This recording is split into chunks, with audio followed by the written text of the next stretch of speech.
Okay, my name is Lois Long, and I do photography, but I think of myself as painting with the camera. Photography itself means light writing, or maybe light drawing. In my case, I seem to think about it as painting with a camera. A long time ago, I was a painter, got into photography as a means of being able to keep my finger in art, as well as being able to raise a family. So time was very precious. There were things that I wanted to paint, but I didn't have the time to do it. My hand was slow, so photography became the way of working all of this together. In the very beginning, I was looking for my paintings already done. I went out and I did party walls. Party walls are when you have two buildings that are together, you rip one down, you have the remnants of how people lived. And I found my paintings already done. I was into abstract painting, and there they were. However, there came a time when there were always more walls, and I just needed to move on. I was always interested in the idea of illusion and reality, so I introduced the mirror into places that I photographed. But however, with camera equipment, and this is old camera equipment, at some point the camera freezes up. You can't be outside in the wintertime, so I had to move inside, and I took my mirror inside, I added a piece of glass, and all of a sudden I was off on a whole new track. I started thinking about this idea of dualism, of illusion and reality, and how photos themselves are kind of a stand-in. I mean, they're evidence in a trial. They can be the real, they can tell the real story, as we all know today with videos. And so the mirror also is a stand-in for reality. Other materials that I started using were, number one, it was natural daylight. All of this is up to nature. It's a collaboration with the natural light. I don't control the light itself. I use seamless paper because that blots out the background. That's my blank canvas. Again, the idea of painting. And I look for how the natural light shines on it, and then I start to look at how I can work with the light. I'm very interested in using the things we normally get rid of out of our field of vision. Glare, light, shadows. They became my kind of elements of art that I worked with.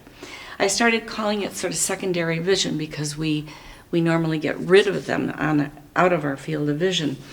Okay, working with the light is a collaboration because the light changes, it moves. It visibly moves every 5 minutes or so, where you might pick up the edge of light reflected in the color, and so it's gone within the 5 minutes or so.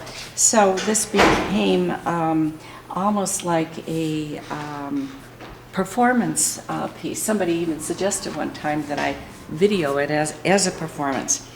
The work has always been very multi-layered, and I've thought about them as kind of an installation of light because the light is there for a little while, and I document it in a way.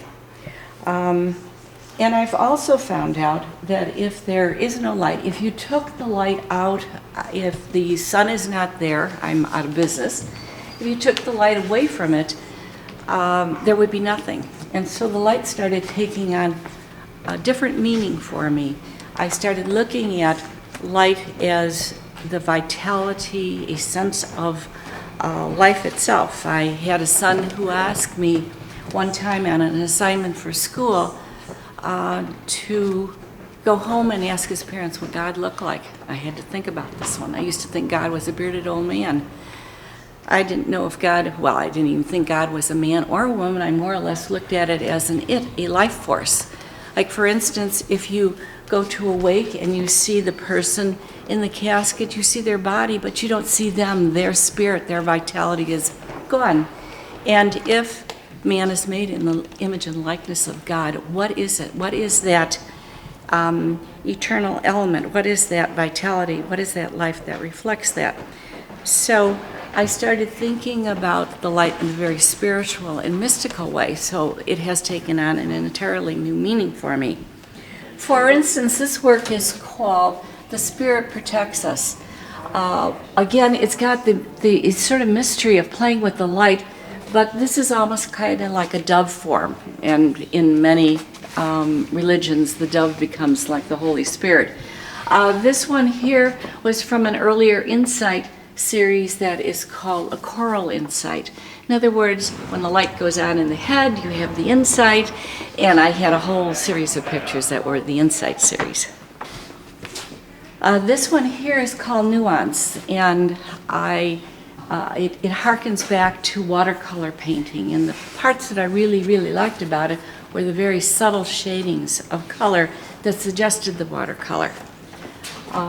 This one here is called Healing Meditation. And again, there's the suggestion of looking at the spiritual in it, and the idea that the light can become very nurturing and very healing. This one here is called Dynamic Opalescent Mystery, and the reason for that is it is mysterious, it is dynamic, and it has a kind of an opalescence about it. This is called Revelry.